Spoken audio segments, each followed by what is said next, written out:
Okay. Hi, everyone. Good evening. I'm Debbie Schwartz, founder of Road to College. Nice to see everyone tonight. I just need to do a tiny bit of housekeeping. I want to stream this on Facebook so people can watch it there and it can be recorded. So while I'm doing that, if you guys don't mind, I'd love to know in the chat where you're from. I assume most people tonight have a junior, but maybe you have, maybe you're here with a sophomore. So tell me how many kids you have, what year they're in high school. Have you started searching? If you know what merit scholarships are, we're going to talk all about this tonight, but always love to hear where people are watching from and kind of what stage they are in the process. And while you do that, I am just going to set this up on Facebook at the same time. So let's do that.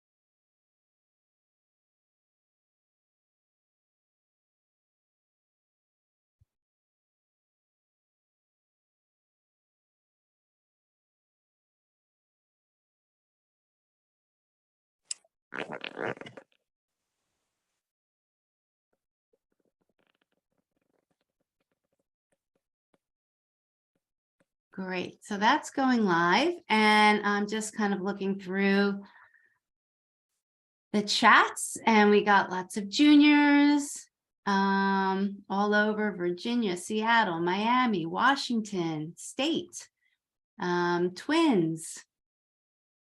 So great. I see somebody with a 12th and 9th grader. So, okay. This is a great group tonight. And my only other bit of housekeeping is we run these sessions as meetings. As you can see, they're not traditional webinars.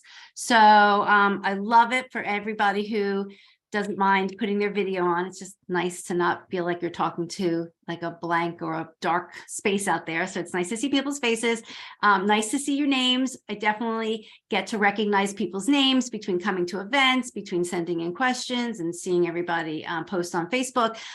This is a journey. You guys are maybe like a quarter of the way in if you're a family with a junior, and you'll definitely start to see similar names over and over again. And that's part of, just doing this as a community and moving through this space together and learning from each other. So my point about this being a meeting is that you can unmute yourself and ask a question, which is perfectly fine. But if you're just listening, please do your best to just keep yourself muted, because once you unmute, we kind of hear all the background that might be going on at your house. And I'm sure that there's a lot going on besides you just watching this session tonight. So it becomes a little distracting, but if you can keep yourself muted, that's great. The other piece of housekeeping is that the sessions are recorded.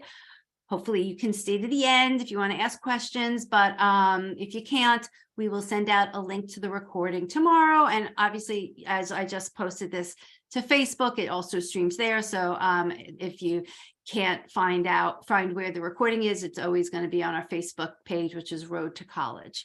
And my last piece of housekeeping is feel free to put questions in the chat.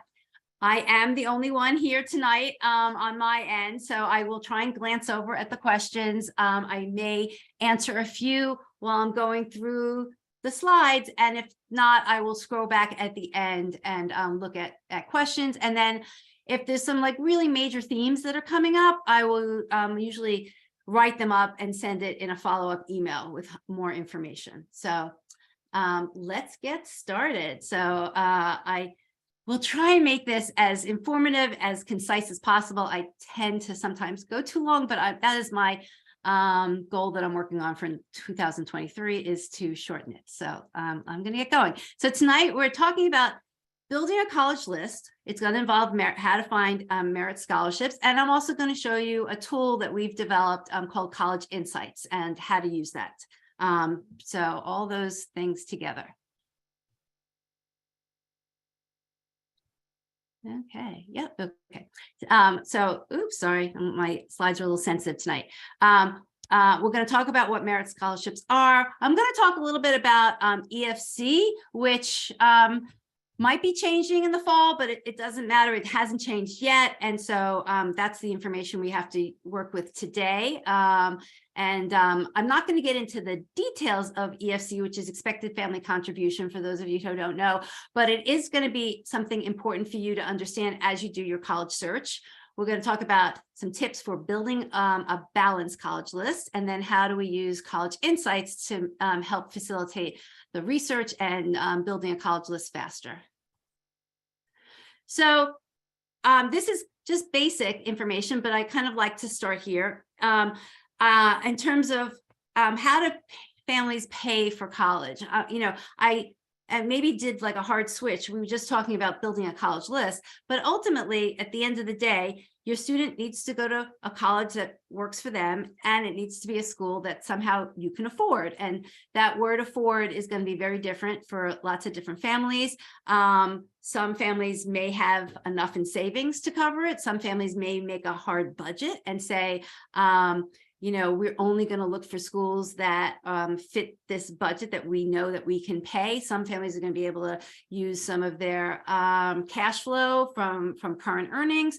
Some families are going to be willing to borrow. So I make no judgment. All I ask is that you understand your options and you understand what the 4-year forecast is about what you're doing.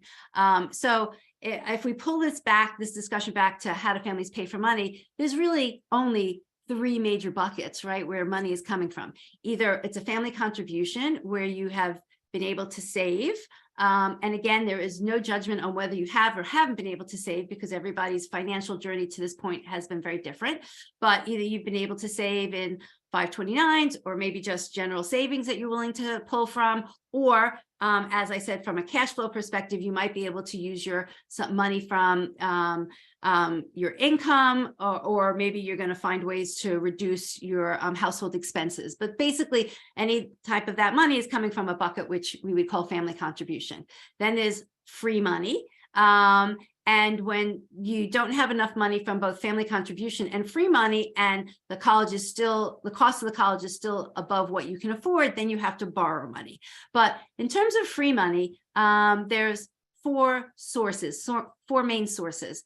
The top one, or it's actually, these aren't in any particular order, but one of them is financial aid. So if you're a family that has a financial need, and we'll talk a little bit about how that's determined, a college may be willing to give you money to cover the financial need, and that's called financial aid, need-based aid.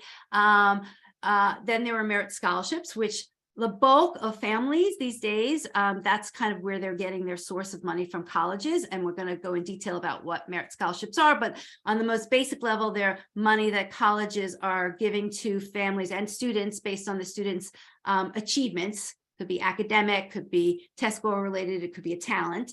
And then there is private scholarships and government grants. The 2 areas that we're focusing on tonight are financial aid, need-based aid, and even more heavily on merit scholarships.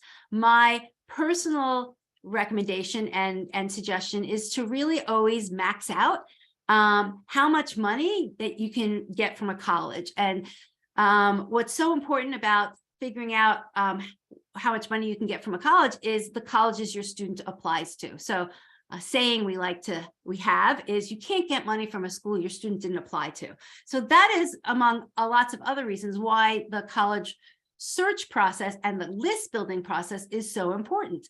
Ultimately, your student's college list is going to determine obviously where their chances are of getting in, but it's also going to be one of the defining factors that's going to determine how much college is going to cost, because whatever schools are on their list or have a certain amount or have a cost of attendance, and then based on how much money those schools are willing to give, that's going to be your net cost. So it's a pretty well-known fact, and we see it over and over again, that we say that the largest scholarship your student is going to get is from the school that they attend to. Yes, there are private scholarships. Yes, you see in the news, certain times of year that a particular student won $1 million in scholarships. That is true. Of course, the $1 million in scholarships were probably not all scholarships that they could use at the same school, but the percentage of students who fall into that bucket of winning private scholarships enough to cover their costs is very, very, very small. And there's a whole reason behind that. I'm not saying that students shouldn't go after private scholarships, but in terms of, order of how you spend and you and your students spend your effort, you will get the most money by targeting the right schools that they apply to. Then, after you've done your best there, if you still have time and your student has energy, yes, apply for private scholarships. But to me, they're the icing on the cake. It's not where you're going to get your bulk of the money. And of course, the last bucket is borrowed money. And that's a whole education that we do about loans, federal loans, and private loans. We start doing that in the end of April through the summer.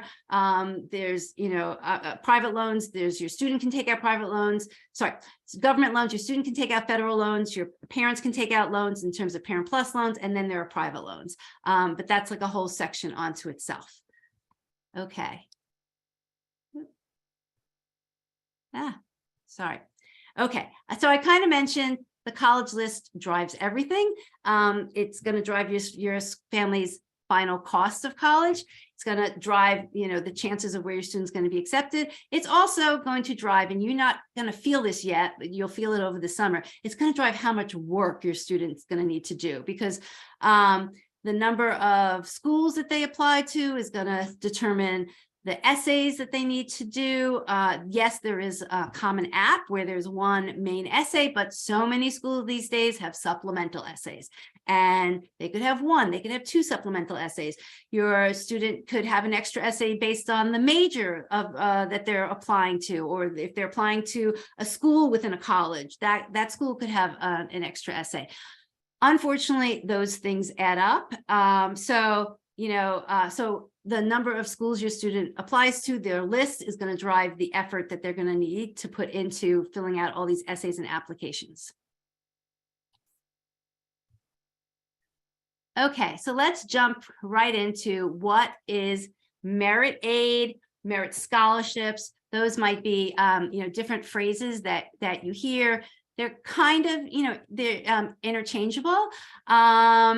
And the third thing you might just hear is tuition discount. All those three things mean the same: merit scholarship, merit aid, tuition discount.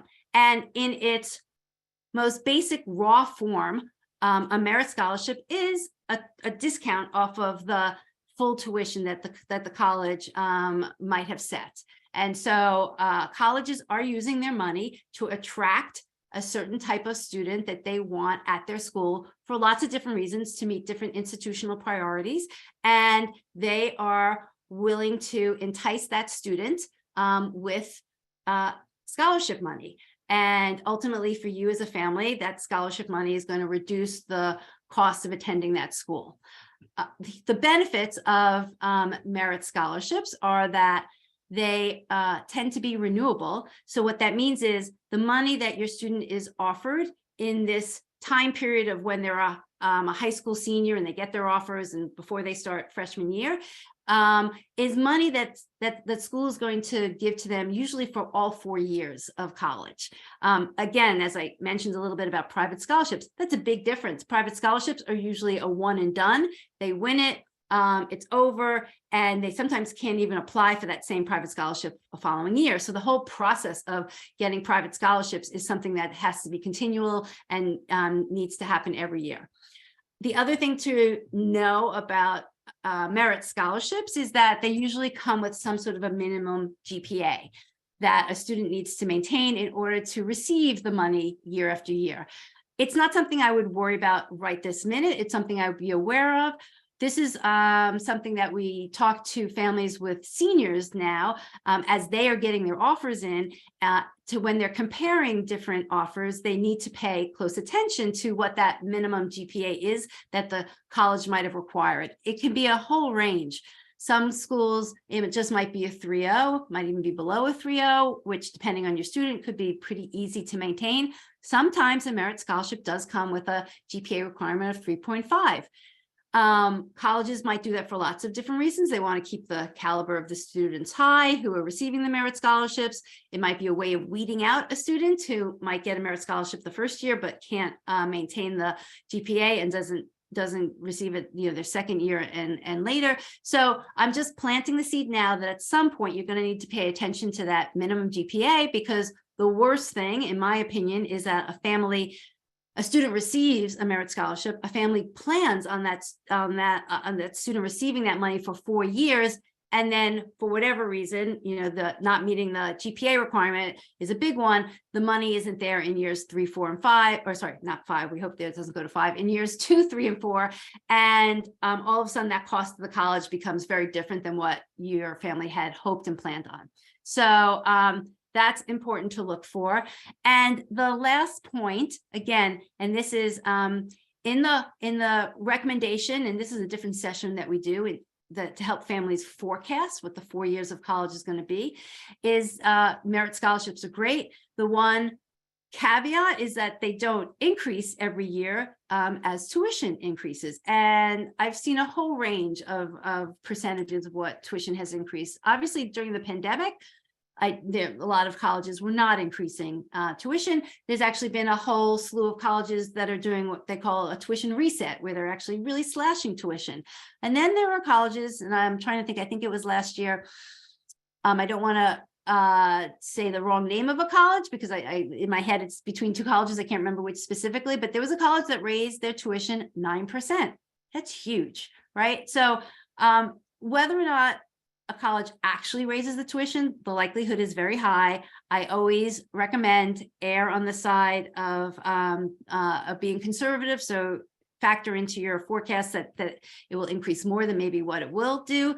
I would honestly expect college tuitions to increase 5% every year. Maybe it will increase 3%. That's great. So my point of this is merit scholarships are good. They will really help to bring down the cost of tuition, but unfortunately, they do not increase every year as tuition is going to increase. So just keep that in mind. So I see, thank you. Anybody who feels comfortable answering a question that somebody is putting in the chat, go for it. And I'll look through some of the questions as we go through. So the other thing I wanted to give you a little understanding of behind the scenes is that I like families to recognize that colleges are businesses. And the reason why I say that is that I think it puts a lot of how colleges operate in perspective. It puts the whole admission process in perspective, and hopefully it takes a little bit of the emotion out of the process, right? So, if your student, it can look at this as it's less that they may or may not have accepted your student. It's more that they are trying to fulfill a business objective, and your student may or may not have fit into what the college needs to meet their goals. Then it's less that they didn't reject your student. It was less that, the college had other needs that they were trying to meet. So, I think it helps to make the whole process less personal. And hopefully that also makes you and your student a little bit more objective when it comes to making decisions. But in the background, admissions, if you kind of think of a traditional business, is to me kind of like it's the revenue center, it's the marketing department. It is pulling in, it is attracting students, it's doing its marketing to attract students, it is trying to meet certain revenue goals, and it's trying to meet certain enrollment goals. And in order to do that, they are also working, there's a huge industry behind the scenes that work with colleges that help model, and they help project who is likely to attend a college. And it also helps the colleges determine how to use whatever money that they might have to give in both financial aid, need-based aid, and merit scholarships, how to split that money out. And it's all based on financial modeling to say, well, this family, and I'll kind of give you some matrix in a little bit, this family with this student, this family has this level of ability to pay, and they have this type of a student. So we might be willing to offer this amount in merit scholarships money, because the likelihood of them coming, we've seen, is very high with families that fit into that quadrant receive that type of money. So it's not kind of guessing about how much money to offer. It is a lot of numbers behind the scenes about how to optimize the money that a college has to give out to families, and how will that help attract the type of student that the college wants, and how will it help fill the seats that the college has. So just want you guys to be aware of that's what's happening. And two big players, this is just kind of like interesting stuff if you're into business and who the companies are. Two big companies that work with a lot of colleges across the board. One's called Raphael Noel Levitz, the other's called EAB. The only reason why I mention these names, which you would never necessarily come across, is because these companies in turn own other companies which you might be familiar with, and those other companies are consumer facing, and they are collecting information about your student and possibly you to feed in to the models that that they are using to work with colleges. So companies that you might be aware of, I think a lot of people are aware of Naviance and College Confidential. There's a company that Hobson's owns them. There's a company called Raise Me. I don't know if you have heard of them yet. They give out what they call micro scholarships. They're were purchased by a company called Campus Logic. And so there's this network behind the scenes of a little bit of business incest about who owns who and who's collecting the information to then use to work with colleges. Okay, so again, this is just to give you some background about how the colleges are thinking about who they're accepting. They are trying to meet institutional goals, which you may or may not be able to figure out. They unfortunately don't kind of send out a letter and say, these are our 2023 institutional goals that our admissions department is trying to meet. They're just not that blatant. Sometimes you can get a better sense of what the institutional goals are if you want to, do some internet sleuthing. Sometimes there are press releases, based on what the Board of Trustees have decided. Sometimes the colleges, have letters on their websites that talk about what their missions are, and particularly what their mission might be for 2023. And if you start to read that information from a particular school, you might start to see a pattern of the types of things that they are talking about, or they might emphasize that they've decided that they want to build up their data science program. So because maybe they got a recent donation from a big donor. So those are clues that say, oh, well, if they just got a donation and they want to, and it's for, a data science program, then they're obviously going to look for kids that are interested in that major, and they probably might give more priority to that type of a student. So it's not clear cut what some colleges' institutional goals are, but it's definitely a factor in how they decide what type of students and how they're going to fill their seats from admissions are. The first category, student characteristics. Some of those things your students had control over. Some of them they did not. So the family they were born into, they didn't necessarily have control over it. They don't have control over their ethnicity. They don't have control over where they live and the school that they went to. Although those might be factors that kind of go into telling a college what type of student they are. They did have, control over how well they might have done at school, the types of classes that they've taken. And, if most of these families here have students that are in 11th grade, 3/4 of their journey is a little bit over. I'm not saying, you can't impact it, but there's only so much more that the students can do between now and when their applications have to go in.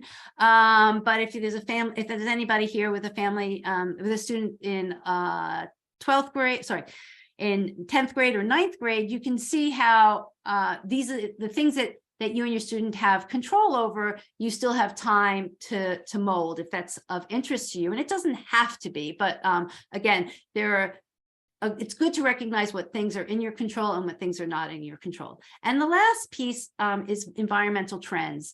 I did a session a few weeks ago, beginning of January. We also did it in December, that just talked about trends that were happening.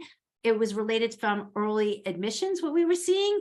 And those trends kind of, to some extent, come out of these environmental trends. And so some of the things that we've now seen for the past few years is just the huge increase in the volume of applications. A big driver of that has been test optional, and that has had significant implications because of the increase in applications. Obviously, it looks like admit numbers have gone down because the number of the denominator has increased so much. The increase in the number of applications has also overburdened admissions offices, because they didn't have an increase in their staff, but yet they've had tenfold, sometimes even more, the number of applications that they now have to review, and they have the same staff. So they've had to make changes in their processes.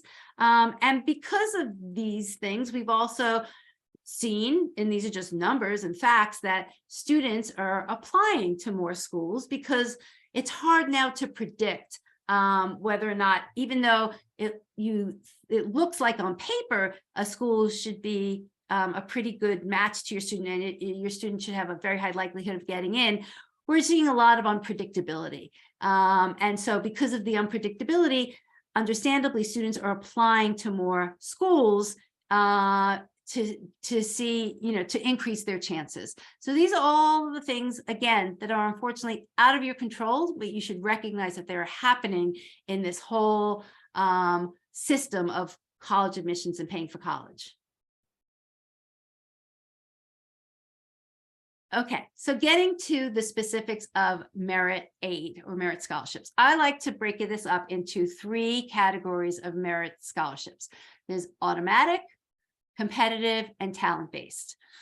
Automatic is basically what it means that your student does not have to apply separately. They don't have to send in a different application. They usually don't even have to do a different another essay. It's just that when they send in their application, every application that is sent into the college is reviewed and considered for the merit scholarship opportunities that college is offering.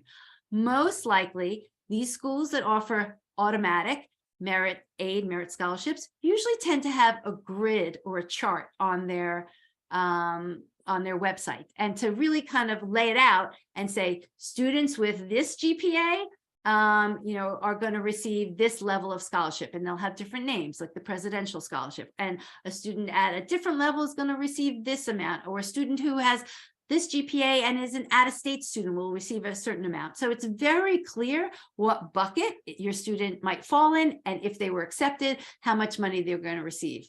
We love these types of schools. They're very transparent about what they're doing, as opposed to some other schools.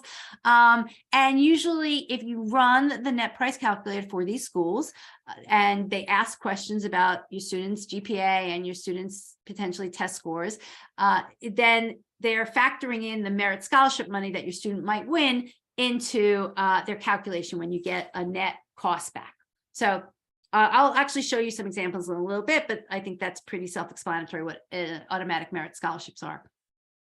Competitive merit scholarships are, again, what the name implies, that usually the student has to send in a separate application, do an additional essay. It's something that they have to apply to. It's not automatic that they're going to be reviewed for it. What's really important to know with this type of a merit scholarship is that there tend to be deadlines, and deadlines is the dirty word throughout this whole process. It's an important word, but it's so necessary to keep track and to research, to know the deadlines. Unfortunately, some schools don't always make it clear what the deadlines are. There is going to be obviously a school may have a deadline for early admission. They might have a deadline well, they won't have a deadline for rolling, but they might have the date that rolling admission opens. They could have a deadline for early decision 1. They could have a deadline for early decision 2. They will have a deadline for financial aid forms if your student is applying early. They will have a deadline for financial aid forms if your student is applying regular. If they have scholarships, there could be deadlines that are different than all the other deadlines I mentioned for the scholarships. So important to understand what all of these deadlines are, because the deadlines what one school has could very much be different than what another school's deadlines are. So that's what's important about competitive merit aid. And again, I'll show you some examples. I'm just seeing Angela said, note, a lot of competitive merit aid scholarships are January 30th. Check your college's financial aid scholarship information to see if the deadline is just a week away. Thank you, Angela, for bringing that point up. Sometimes, and this is, again, a little bit of the frustration in working in admissions and for you guys as families, the policy of the way one college handles something could be very different than what another college handles it. So Angela is saying, you know, there are a lot of competitive merit scholarship deadlines that are January 30th. There's some schools who actually have their deadlines in December. There's some schools that a student has to apply, maybe by a certain admission deadline. They might have to apply by an early action deadline, and then they are told whether or not they can now go kind of the second level and apply for the merit scholarships. So sometimes you don't even know if your student is eligible to apply for the merit scholarships until they apply for the first deadline. So again, I wish there was like some standardization, but there isn't. The only standardization I will say is that there isn't standardization. So it's so important to check all of this information on the school's website, and even double check it sometimes by asking the admissions officer directly. So talent-based merit scholarships, again, kind of what the name implies. These are given for students based on a talent they might have in, for example, art, music, dance, theater, and usually these types of talents either require some sort of an audition or a submission of a portfolio. Again, there are usually deadlines related to this. There could be deadlines about when your student has to submit. There could be deadlines about when your student needs to make their appointment for an audition. So important to understand what department they're applying for and what the specific requirements and deadlines might be for that talent-based merit aid. So here's some examples of an automatic merit aid and the charts. I've been doing these presentations for a few years, so I've kind of been collecting the information, which I just think is interesting for people to see because these charts change from year to year. So this is an example of Miami University. Let's see, the bottom right was in the fall of 2020, before the pandemic. You could see that their chart was a combination of both a test score and a GPA. Then moved to the top of fall of 2021. We were in the middle of the pandemic and they took away test scores. It didn't mean they were test optional. They might still be looking at test scores, but they were pretty clear that they were not going to award their money based on test scores. They were going to award their money based on GPA. And something to be on the lookout for, and Miami University does a nice job of making it clear, they use the students' weighted high school GPA. And so then you got to find out how they are weighting the GPA. So at least they're clear on what type of a GPA they're using, and then you got to find out how they're doing their calculation. But you can see, looking at the breakout of the GPA from 2021 to 2020, that they changed their scaling of GPA because they were no longer including test scores. And then if you jump to the bottom left, this is the fall of 2022. Again, you can see that they changed their breakout of GPA levels. The top now level is a 4.3. This is weighted. They are more specific about how much they're giving. It looks like that they were no longer giving out full tuition money, and this shifts from year to year. So all we can do is use the information we have. You know, it's not going to be 100% accurate because we don't have the information that the colleges have, but it gives you good direction about what's likely to happen. And then again, this is the fall of 2023. This is the fall for the students going into 2023. Let's see, no, fall of 2023, sorry. This is the students that are just going in now, or they just went in to school. And again, the GPA ranges kind of stayed the same. Yeah, the dollar amount stayed the same. So that was interesting. They really didn't do much shifts from 2022 to 2023.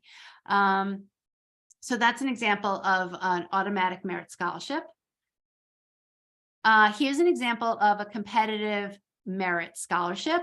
I usually like to bring up USC, University of Southern California. That if you want to apply to their merit scholarship, you need to apply early action, which is a November 1st deadline. Their regular decision deadline is December 1st, which is also a little different since a lot of regular decision deadlines for other schools tend to be January 1st or January 15th. So again, this is kind of a little piece of information. If you missed it, your student wouldn't be eligible for merit scholarships. So if your student wants to apply for, and they have to apply for differently and separately for a USC merit scholarship, they have to apply by November 1st, and they have to be applying for early action. Another example on the right is from Boston University. They have a December 1st deadline. And again, although they say that test scores are not required, and I do believe them, they just give you a sense of the types of students that they're accepting by giving you what the general scores are, both, you know, an SAT and ACT of the types of students that get this award. So these are like little clues that you have to pick up on by digging into the college websites and asking questions.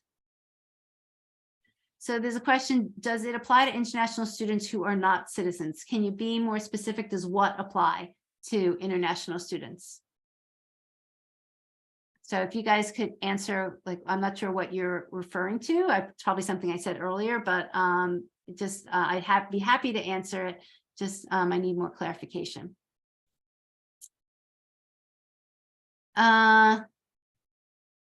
So I mentioned early on about expected family contribution. Again, it's likely to be changing this fall. Lucky for you guys, but we don't know for sure until it actually happens. It's something going to be called a student aid index.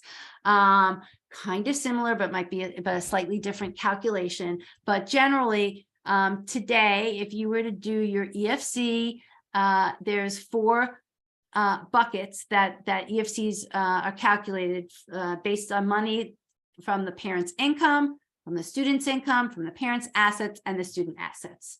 And again, not going to go into too much detail on this because this is the whole session unto itself. And again, it's likely to change. But my recommendation is to go to the College Board site. I just can't remember the exact URL. I usually just Google EFC calculator and College Board.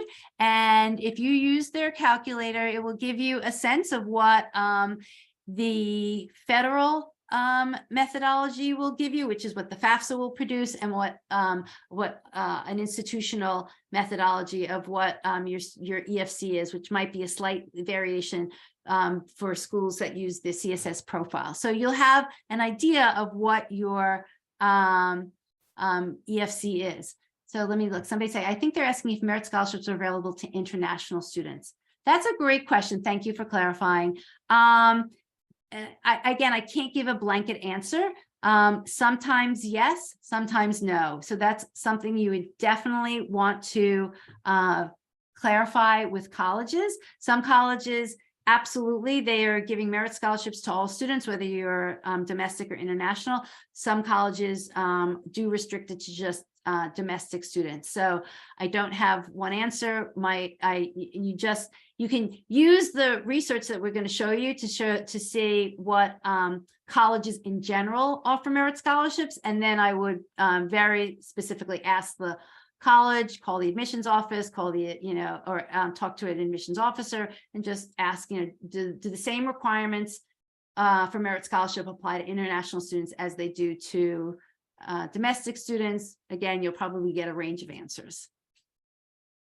Okay, so but I'm going to talk about why it's so important to know what your EFC is, or in the future, SAI, because it's going to help you figure out if you need to look for colleges that offer your students merit scholarships, or you might be looking for colleges that can offer your family need-based aid. So this is kind of the fork in the road that tells you, and it could change school by school. Am I going to get merit from this school, or should I try to get merit scholarship from this school, or should I try and get need-based aid from this school? How does full-time dual enrollment affect merit? That's a good question. It depends on how much dual enrollment credit your student's going to receive. It's a really good question, because if your student comes in with a lot of credits, which could be great, they might actually be considered a sophomore, academically, and that could reduce the amount of merit scholarships they receive. So again, wish I had an answer that was the same for all colleges. I would absolutely ask whatever schools your student is interested, ask them that question. And it's a great question to get to ask a school and to find out ahead of time. Okay, so even when applying for merit scholarships, should the parent provide their income and assets? Another really good question. Most schools, I'm not going to say all schools, most schools that where you might be trying to get merit scholarships from, or your student is applying for merit scholarships, they are not basing it on family need, and so they're basing it on the more academic characteristics that we're talking about. And most schools do not ask the family to fill out financial aid forms. Again, I have to use that term most, because there are some that might ask you to fill out financial aid forms. And the only reason for that is they like to make sure that you're not a family that could potentially receive need-based aid. So they just want to eliminate the fact that you might receive need-based aid, because it's kind of coming from different buckets. But I would say the majority of schools, if you're applying for merit scholarships, you do not need to fill out any financial aid forms. So therefore, you don't need to give in any financial information about your family. Okay, so it's really important, along with understanding your family's financial situation, is to understand the college's financial aid policies, right? So we're talking about colleges and colleges that might give money to families based on their financial need, and other colleges that might give money based on merit scholarships. Every college is going to have a different policy. We're going to show you how you can kind of understand that, but some colleges don't ever give out merit scholarships. It's going to be somewhat easy to know who they are. They tend to be the colleges who are focused on students' financial need. They tend to be the more selective colleges. They are colleges with really large endowments. So they have enough money. They're not as much concerned about whether or not they're going to meet their enrollment and tuition goals. I mean, although every school is, but they are focusing on bringing in a diverse class, diverse in lots of ways. One way is usually economically diverse, and they are willing to subsidize or meet a family's need who has financial need, and they're less concerned about everybody else. So they're not offering merit scholarships, they're only offering need-based aid. But and again, the big caveat, those schools tend to be very selective, because who wouldn't want their financial need met? But if your student has the possibility, has the academic profile to be, to apply to those schools, there's a huge financial gain in being accepted and getting need-based aid from a school like that. And then the opposite end is that there are schools that give merit scholarships. Not every school does. And then they give merit scholarships in varying amounts. There's a small segment of schools which give a little bit of both. So, so you need to kind of understand when you're looking at a school, what's their policy in terms of giving out money? Are they focused for need-based aid? Are they very generous for merit scholarships? Are they just a little bit generous for merit scholarships? Or are they doing a combination of both? And so then for you, if you know what your financial situation is, and your financial situation might vary school to school. So COA is cost of attendance. That is the total cost that a school from a school, it's going to include tuition, room and board, and fees. And colleges have that number on their website. So the cost of tuition minus what your EFC is, that's why it's important to know what that is. That's this expected contribution is going to be what your need is. So off the bat, if you do your calculations and find out your EFC is, I'm just going to make this up, maybe your EFC is $80,000.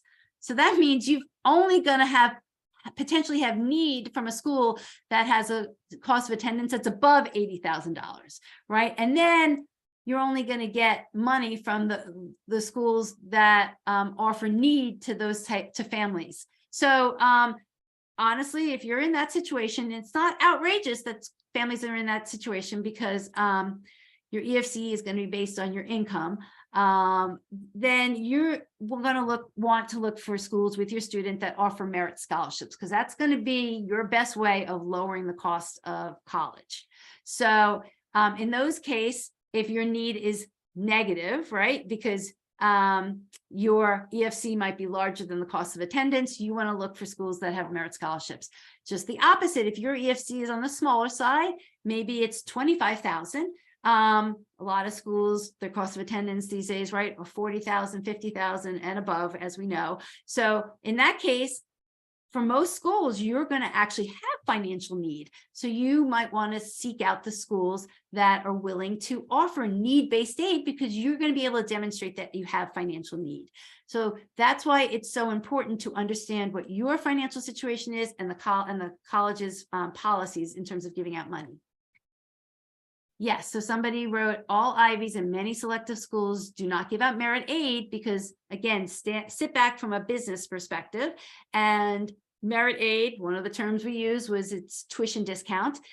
They have really no need to have to discount their tuition. They have enough demand for students wanting to go to the school. They have overload of students applying, and so they don't need, they can 10 times over select an excellent class from all of the applications that they receive. They don't need to try and attract a higher quality student because they have all the quality students that they need. So all of the Ivies do not give out merit aid, and many very selective schools do not give out merit aid. That's a great tip. Go to a college's website, search in their bar merit aid, scholarships, financial aid. You will find the page that talks about it. Thank you, Angela. Okay, so did we hear this question a lot? Does your family's ability to pay impact admissions? So if I'm a family that is what we call full pay, will the colleges take that into account? And unfortunately or fortunately, some colleges do. So on the right here, this column that talks about top 20, oops, sorry, let me go back. Top 25%, second 25th percentile, third, fourth. So we're taking all of the, this is just kind of like a general idea, but if you could put into quartiles the enrolled students' academic performance at a particular school, and I'll tell you a little bit how you can look at it. If you happen to be a family where your student is the top performing academically for what that school wants, and you are a family who doesn't have financial need, and your likelihood of paying is probably very, very high, a college is going to probably offer you merit scholarships, because this is the way they think, whether we like it or not. If they had, let's say, $80,000 to give away, they could give out that money in a few different ways. One way is that they could find 4 families and give 4 individual families $20,000, that could maybe reduce the cost of attendance from $70,000 to $50,000 for those families. If those were families that were willing to be able to pay, their likelihood of coming is very high now. So now that college has got 4 families that paid them $50,000. So they've got a revenue of $200,000 versus if they took that $80,000 and gave that to a family that had that one family that needed it all for their need-based aid. So not saying that whether or not we agree with that or not, that is the simple way of explaining how some of the colleges look at who they're going to offer their money to, because again, they're trying to use money that they have and they're trying to optimize their revenue. So that's why it's important to understand where in the academic range your student falls. Are they at the top? Are they at the middle? Are they at the bottom? And then what is the likelihood that you can afford to go to that college? I'll give you a really, really quick story. There's a family that reached out for help this past December. They happen to have applied early decision, which kind of is another layer to this whole graph about, whether you can pay and your student's attractiveness. Their student, I'd say, was in the very average, which is, I'm not saying that's bad, but it was average for what that school accepts in terms of academic profile. And it was a family who applied early decision. So they basically said, I'm willing to take whatever offer you're going to give me. And they were a family who needed some money, but they weren't terribly needy. And so what happened was that the school accepted the student, but because it was a student that they weren't really, there was an average student, but they were willing to accept it, but it wasn't somebody who was going to be at the top of that academic range. They also gapped the family. So that's kind of in those quadrants or those squares that are the blue at the bottom to the red. And what gapped means is that they gave them money, but they didn't give them enough money to cover their financial need. So that family had to decide if they were still going to be able to afford to go to that college or not. That was a different decision, but you can see how the layers all played together. They applied early decision. The student was, in the middle of the ranks, and the family could pay, but couldn't pay enough. And so all those factors kind of came together and determined to some extent what that offer was, even though it wasn't something that they were happy with.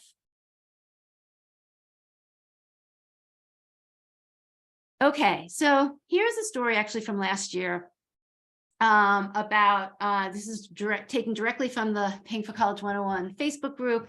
And I'll tell you why I like to read this story. So it says, my son only got into 2 schools. He applied to 6, and 4 of them were reaches. So all this right away, it's obviously clear that the balance, this college list that the student applied to was not balanced. It didn't have enough, safety schools. It didn't have financial safety schools. They kind of went for the stars too much. It's okay to go for reaches, but you have to have other schools to balance it out, where there's a good likelihood of the student will get in and a very solid likelihood that you'll get money or can afford it.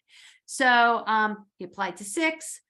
He was waitlisted for, so he technically only got into 2 schools with offers, but only one of those schools was a real financial option. And the problem here was that the family did not figure out whether they could financially afford the schools before the student applied.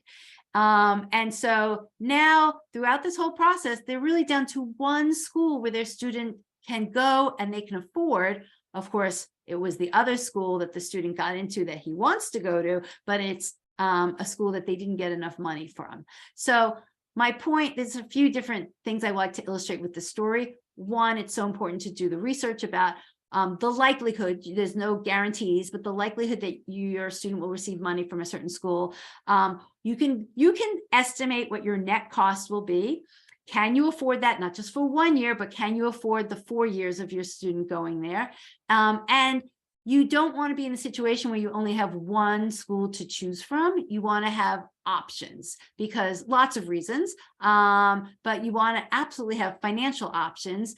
it come next year, you know, in the March or January through April timeframe when your student is getting offers in. You don't want to feel like your back is against the wall. Your student only got into one school or two school, and that the school that they want to go to is a school that is beyond your financial capabilities. So somebody, I'm just taking a quick look. Somebody's asking, does the net price calculator for schools reflect merit aid? Sometimes yes, sometimes no. And so if the school is asking if the school is asking for GPA and test scores, they are usually factoring it in. Sometimes a school's net price calculator will actually detail out that they included it. And other times you just can't tell. And my phrase to all of you tonight, besides knowing that colleges operate as businesses, is to not be afraid to ask questions. So it's also a great learning for your student that they can call the admissions office, and you can absolutely call and just say, want to understand how your net price calculator works. Does it incorporate potential merit scholarship information or not? And then at least you'll have a better idea of what the number is that it is sharing.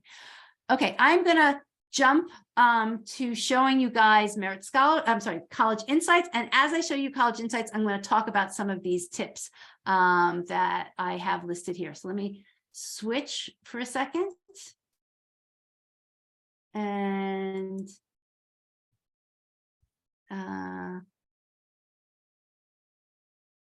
let's see, where did I feel like I lost you guys.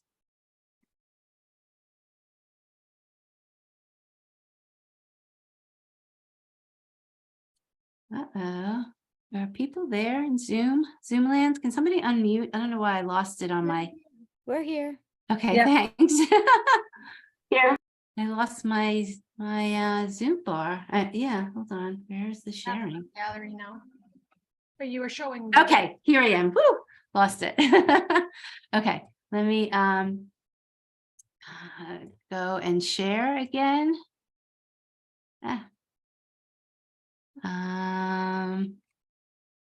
Okay, here we go. Okay, can you guys see? Can I have a little raise of hands or something? Thank you.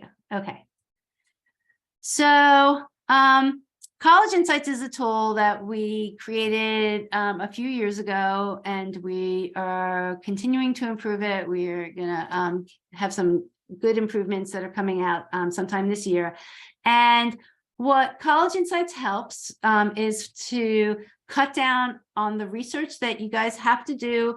And it also helps to more quickly target the schools where your student can receive money. And you also get to see crowdsourced information. So we crowdsource actual offers from families. Hi, sorry to interrupt, but we can't see the tool. We can only see your slide.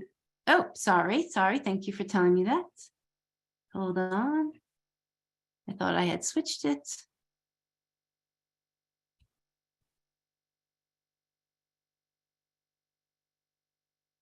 Okay, sorry.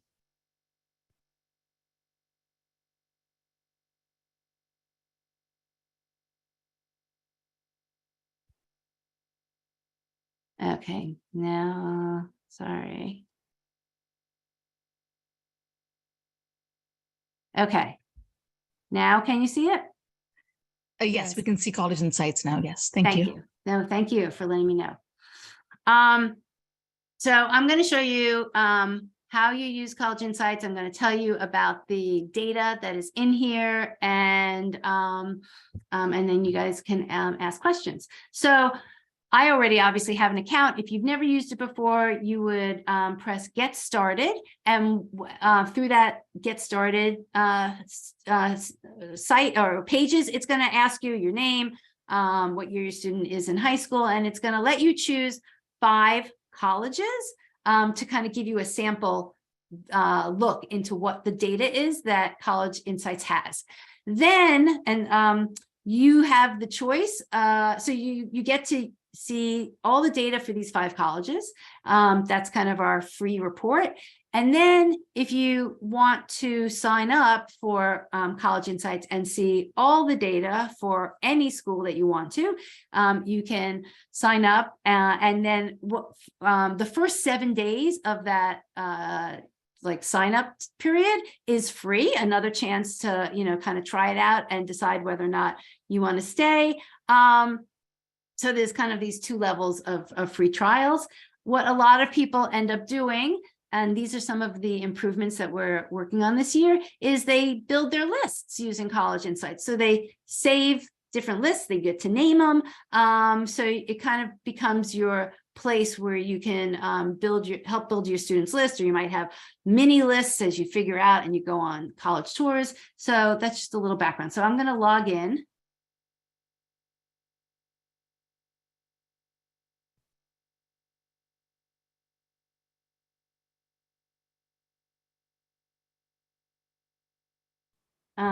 I personally tend to find it pretty easy if you just want to log in like with the Google sign in, but that's your preference. You can also create and use your email and a password.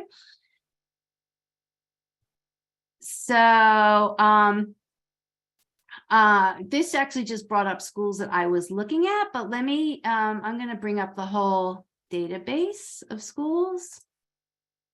And if you sign on for the if you actually, sign on for a paid version, it will automatically, bring up the full database. And usually in this corner here, like right next to my name, would be, if you just did your 5 free colleges, there would be a button here that says like start free trial. And again, that would kind of give you 7 more days of trying it all out. And then you can decide if you want to stay further.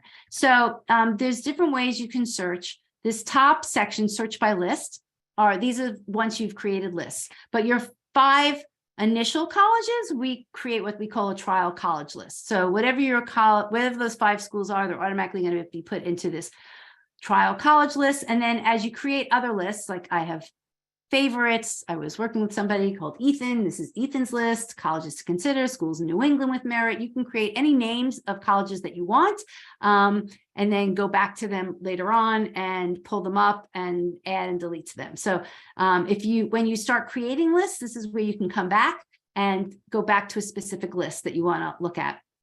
The second section is if you have a specific school that you want to find. So like I was looking at these 6 schools. If I unclick where it says all schools, then you can select any school you want here. You can just start typing it in and it will come up. And then if I hit search, then those specific schools will come up. Okay. And then, sorry, guys, I'm just looking, I lost my chat. So I don't know if you guys are actually asking questions. Oh, here it is. Okay, sorry about that. And then this last section, we call it search by preferences. And here's where you can be more specific. You can put in a major. So for example, let's say engineering,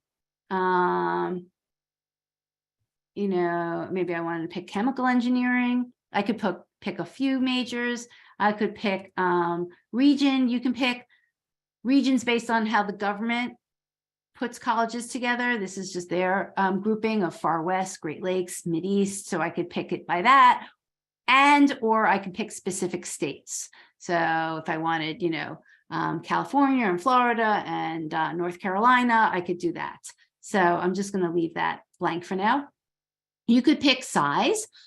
So we have more specificity at the lower end because there are many more schools that have a school size of 5,000 and below.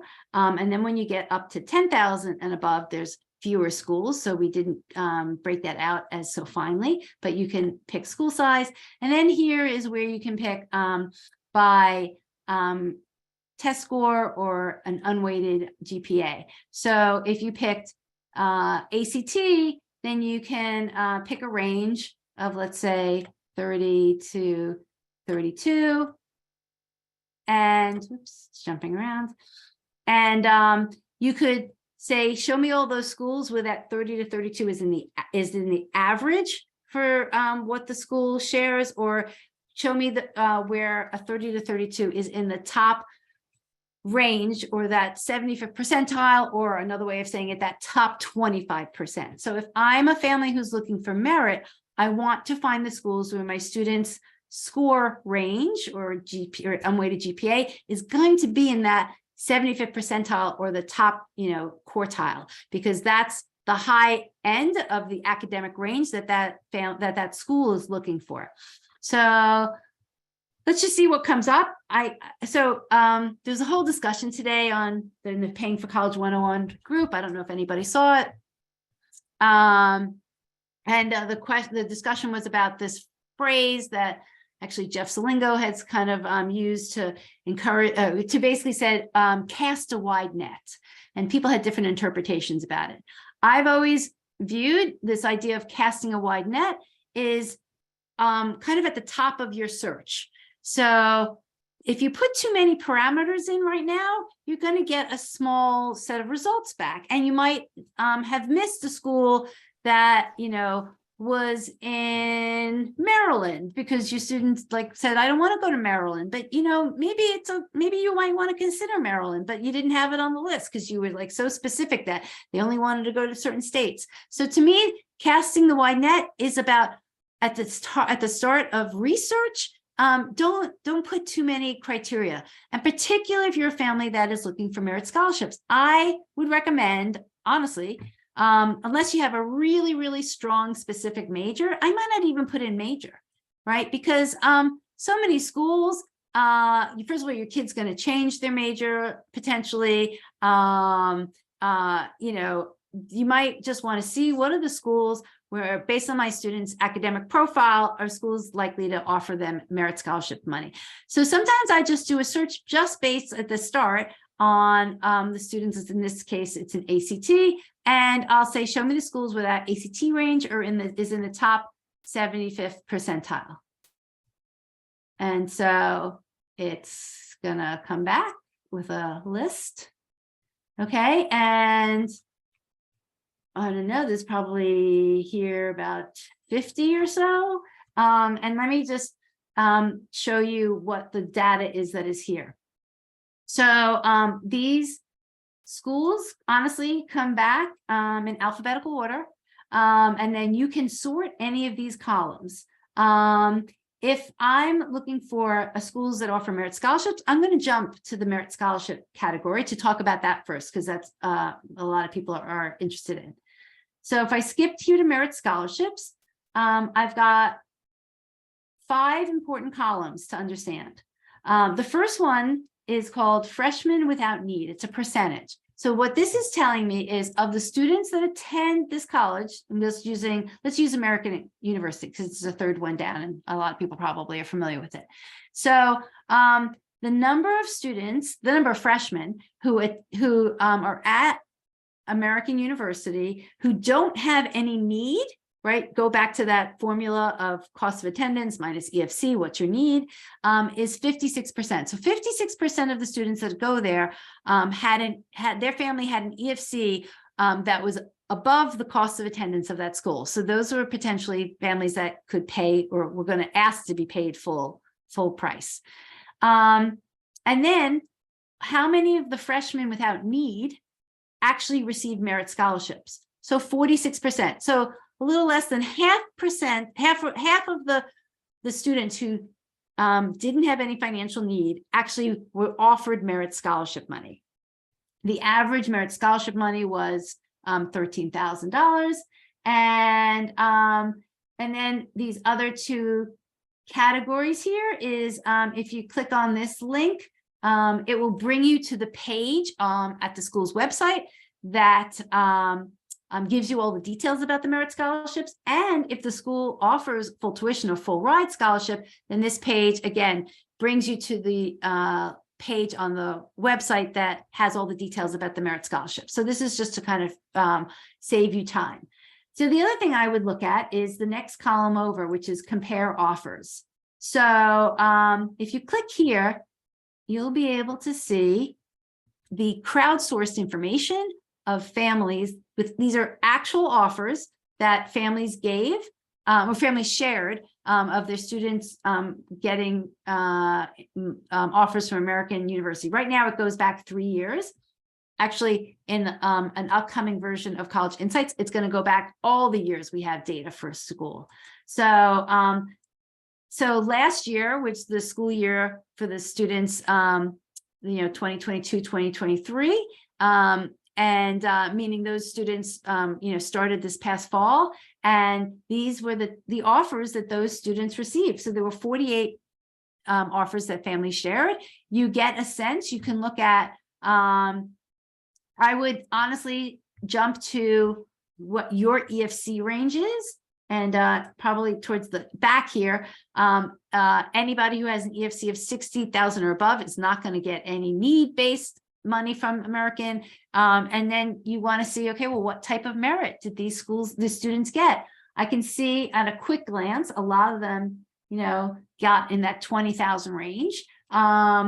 Some of them got the 15,000. Remember, the average was 13,000. Average is, a combination of above the 13 and below the 13,000. And you can again glance and say, okay, look, the students that got the higher amount looks like they had pretty good test scores.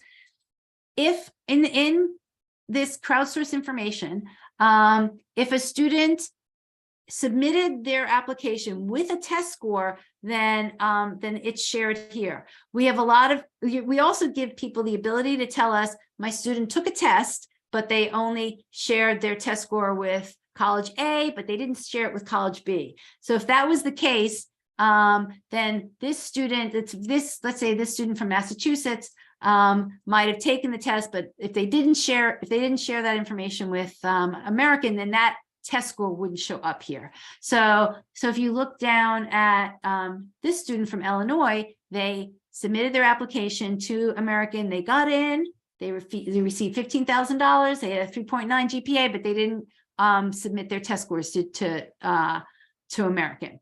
So you can see there are students that are getting money by submitting their test scores, and there are students that are still receiving money without submitting their test scores. So again, this just gives you a sense of the money that students received. A lot of people put in offers, and so if there is nothing here, it means that they got in, but they weren't offered any money. So this is just a peek. This isn't necessarily scientific yet. We only last year had 48, offers. The year before we had 69, but each year is a little different because of all the situations and the trends that are happening. But it's interesting to kind of look to see what the actual offers were based versus, what the school says the average is. So most schools we've got offers for, so that's interesting to look at. So going back to merit scholarships, another kind of next step that I would do in this list is you can sort the list. And I would quite honestly sort the list, let's see, from highest to lowest to see in this filtered schools. So these are schools where a 30 to 32 is in the top 25th percentile.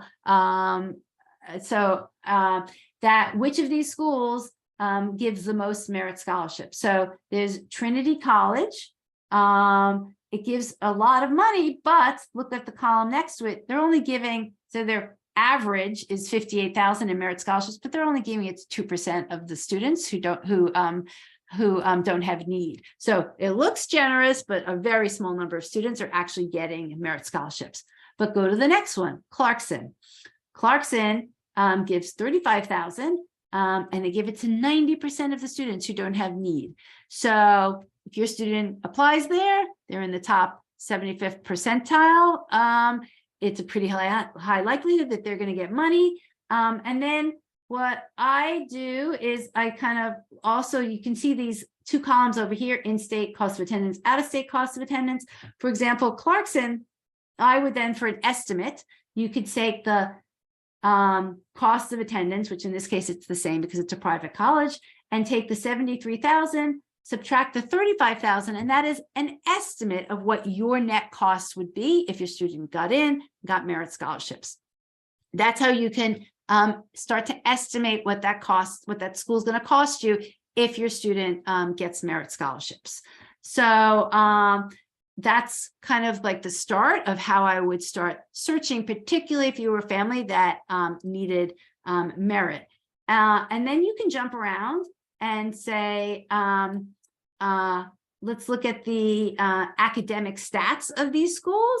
Again, you can change any of these columns and sort them differently and say, let's say we happen to have been looking at Clarkson. They do have early decision. So their early decision, it's pretty, wide open. They're accepting a lot of students. They're also accepting a lot of students' regular decision. So this might be a school, your student, there's a lot of other factors you need to research. You need to look at now I would look at the majors. Now I would look at the location. Now I would look at the type of school it is and make a decision whether you want to visit it, whether, you want to do a virtual, school session to learn more about it. But now you know whether or not financially it's even worth considering, and your likelihood of your student receiving merit, and your likelihood of your student getting in. This might be a school that goes on the list because it could be a financial safety. It could also be an academic safety. So that's just kind of a quick glance about how to use this information. If I jump over to academic stats, this is where, again, if you look down, the 75th percentile column is, you'll find that all these schools had a 75th percentile of an ACT that was between 30 and 32. So that's how they were chosen from the results. Again, you can jump at the beginning. This tells you what state it's in. You could sort by state. You could have been more specific with state. We have a link to a virtual tour if you want to look at it. So let me look at some of the questions, but to give you also, this is a question that comes up a lot, and I'm sure it's here, like, where is this data from? This data is from 3 sources. One is the government, that's called iPads. So some of that information is from iPads.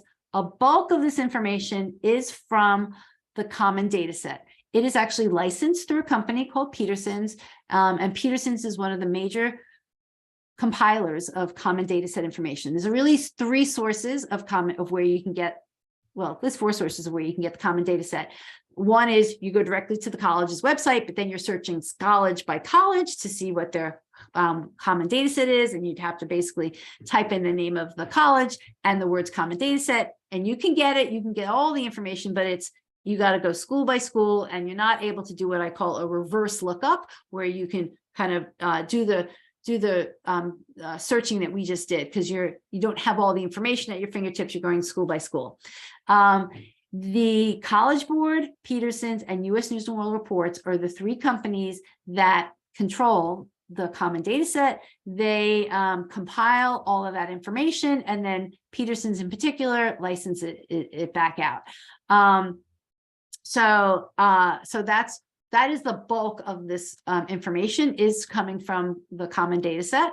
I mentioned the government, iPads, and the third is the crowdsourced data, which I pulled and showed you the different actual college offers that families have shared with us. So all 3 of that information together in a much easier way to search and sort and filter. Again, if you can do this research on your own. It just takes much more time.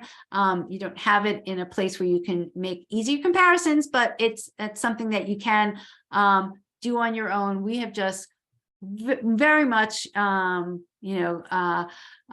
jump-started people's ability to compare information and filter through it, and really cut the time that you need to spend to gather all the information.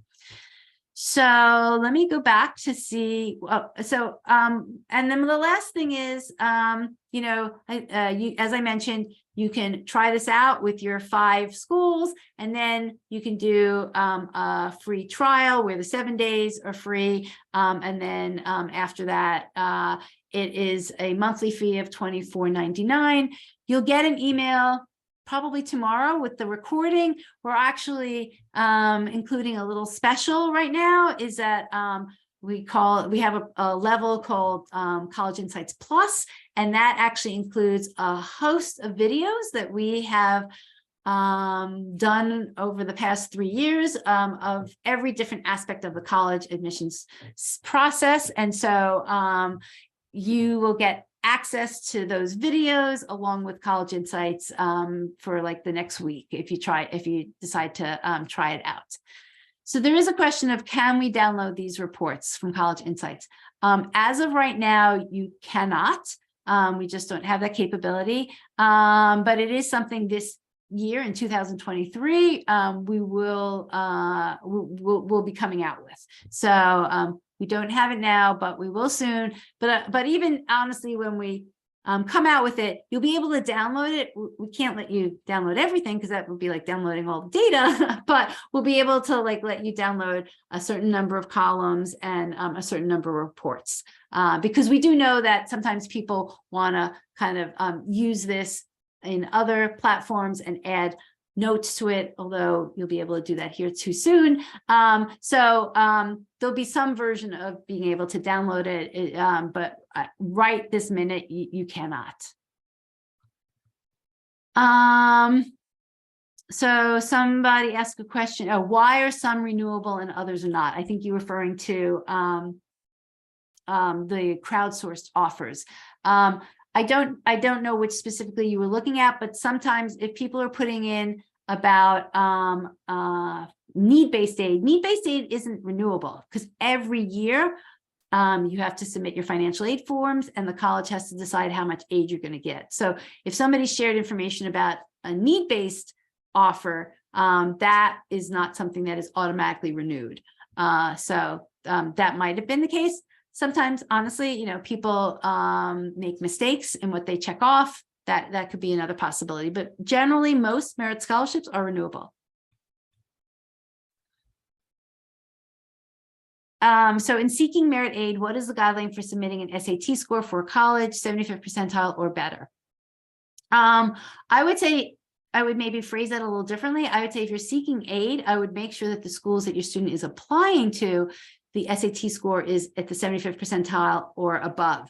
Your student can apply to schools where their SAT score is maybe below the 75th percentile and decide to submit their score as well. They just may not be the strongest candidate to get merit scholarship. So I think there's 2 kind of questions here. One is, what type of schools should your student apply to based on their test scores and GPA to get merit scholarship money? And then depending on the school, whether they're applying to that school for merit or just trying to get in, should they be submitting their SAT or ACT score? So that's a different decision.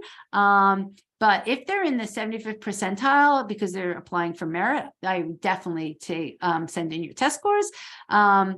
If they are below 75th, it depends, where. Usually if they're average or above, you should feel comfortable sending them in. The big question or the big thing to think about is submitting your student's test score going to help your student's application. If it makes the application appear stronger, then your student should definitely submit it. When using the tool to narrow down colleges, better use SAT scores or GPA to see if the school's in the top 25th percentile. It's a really good question. I tend to lean on still using test scores, and I'll tell you why. It is really just from a data perspective. Most colleges just are sharing better data still about their SAT and ACT scores. There is just more issues from, a data perspective with GPA. And the issues come down to the data, the GPA data that schools are supposed to share in the common data set is supposed to be unweighted GPA. Not every school is that careful. And so you will see GPAs here that are above 4.0, even though it's supposed to be unweighted. It's because the school didn't follow the information or didn't follow the instructions. And so, so that's one thing. The second thing is, again, as you look through the data, you will see, and this isn't us, this is the colleges, there'll be more blanks in terms of that the college didn't share a GPA. And they just didn't. If you go and look at their common data set, they didn't share anything about GPA. So we're in a funky time period where, there is in some ways less emphasis on test scores, but from a data perspective, there's more data about test scores and what colleges share. And there's just more holes in the data that colleges share with GPAs. So to answer your question, I would do searches both ways. Honestly, I would do searches with test scores. I would do searches with GPAs.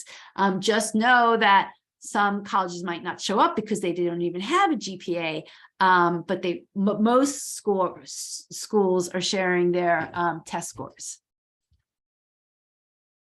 So since most, that one's going by fast. Since most schools are not requiring test scores, will search by score not be very accurate, as most who choose to submit their scores did so because they had very high scores. So yes, yes and no. Yes, we're seeing that if you compared the test range of a school, let's just I don't have the numbers here, but let's just say Washington and Jefferson. If I looked at the test range of Washington and Jefferson 3 years ago versus, today, yes, probably their, range of test scores has shifted higher because of exactly what you're saying, because the students who are submitting their test scores are students who feel good about their test scores, meaning that their test score is probably above what last year's 50% was, right? So it's like almost every year it's creeping up a bit. But I would still use that test score as a gauge. So it is kind of sharing and telling you of the students who enrolled, which of those students, of the students who enrolled and submitted a test score, this was the test score range. The key piece of information that we don't have, I wish we did, is how many of the students who enrolled actually also shared their test score in the application process, because that would give you a better sense of how representative those test scores are. I wish that schools were being more transparent about all this data. They aren't. So we can just only work with the best that we have. Isn't the US News reporting test scores on the higher end because of test options? Not quite sure. I think that's a similar question to what I just answered, but you can maybe clarify if there's something different that you want to ask. Let me just scroll back a little bit to see if there else any other questions.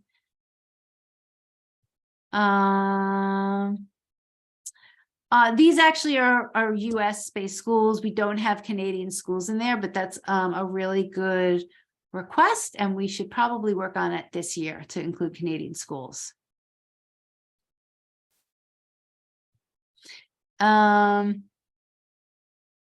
Can you show us what information it returns about a given school that gets pulled into whatever list you've designated? It actually shares the same information. I'll just go here to my search by list. So Ethan, you don't know Ethan, but Ethan's application list. Say search. And these were the schools on Ethan's application list. It shows all the same information. It just obviously shows it specifically to Ethan's schools. And when you want to include a college to a list, you heart it, and then you get to name the school. Get to name the list that you want that school to be included in.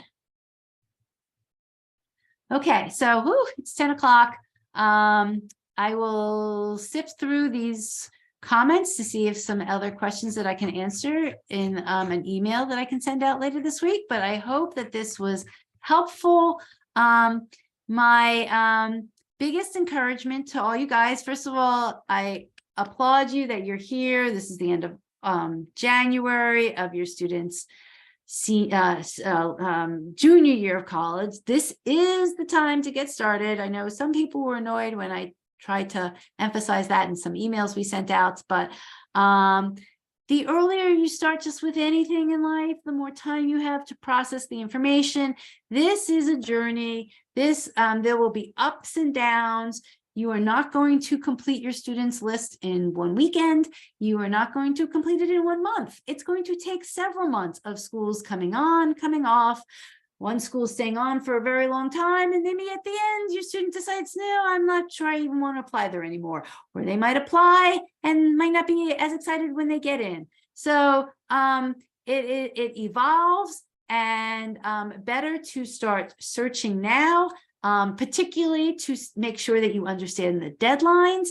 And I cannot encourage enough that, you have a fairly, complete list. Doesn't have to be a final list, but a fairly complete list done by, beginning of the summer, like, end of June, because use the summertime when things maybe are a little calmer, to start applications and start essays. The Common App doesn't officially open until August 1st, but you could start the essays beforehand. And I just cannot tell you how much more stressless or less stress there is. That's a better way of saying it. Less stress there is if you can spread this out over time, and your students aren't rushing and doing essays when they get back to school in senior year. I can only tell you this from experience, of my own personal experience, and from working with families.